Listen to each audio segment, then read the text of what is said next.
Now, from the Columbia Basin, your local news source, this is iFIBER 1 News, presented in high definition. The #1 source for real-time local news, local sports headlines, and our very own Weather Center forecast covering the entire Columbia Basin. With your iFIBER 1 News team, reporting news in real time as it's happening. From the iFIBER Communications HD broadcast studio in Ephrata, Washington, this is iFIBER 1 News, and it starts now.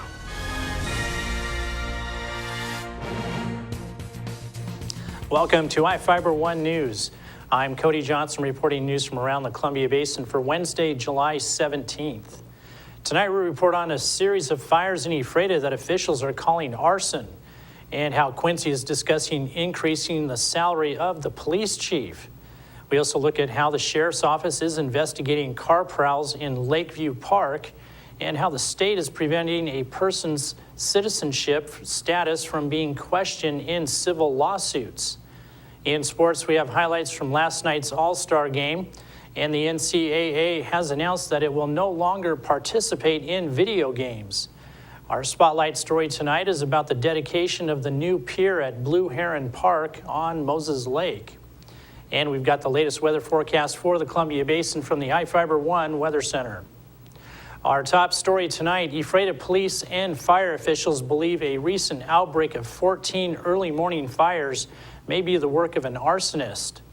The series of small fires that have been set in trash cans or dumpsters in the southwest area of the city over the last 2 weeks. The majority of the fires were started between the hours of 10 p.m. and 3 a.m.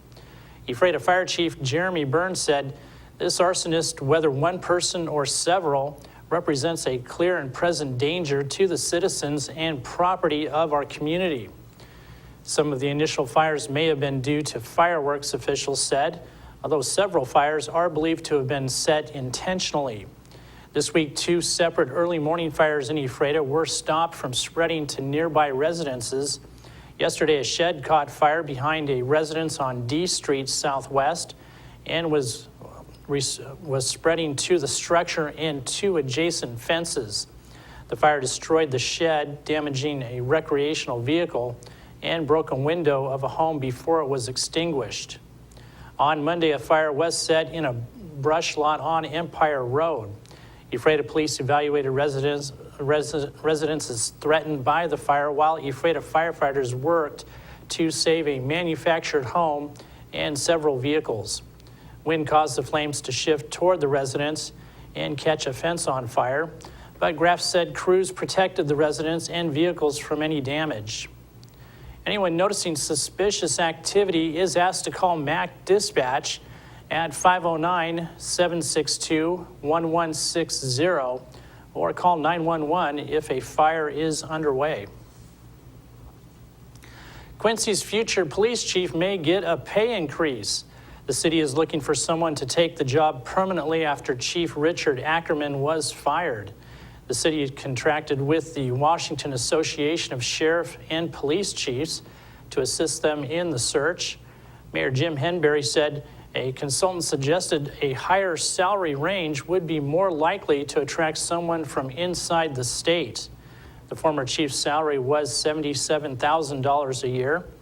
The Association of Washington Cities survey shows most eastern Washington cities between 5,000 and 10,000 residents pay their chiefs up to $81,000 a year.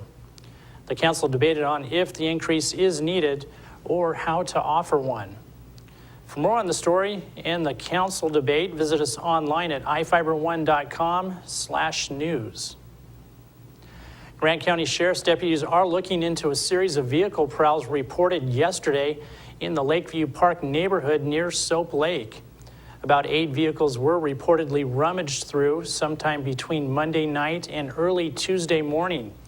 Several small items were taken from the vehicles, although no stereos were stolen or large items removed, according to sheriff's officials.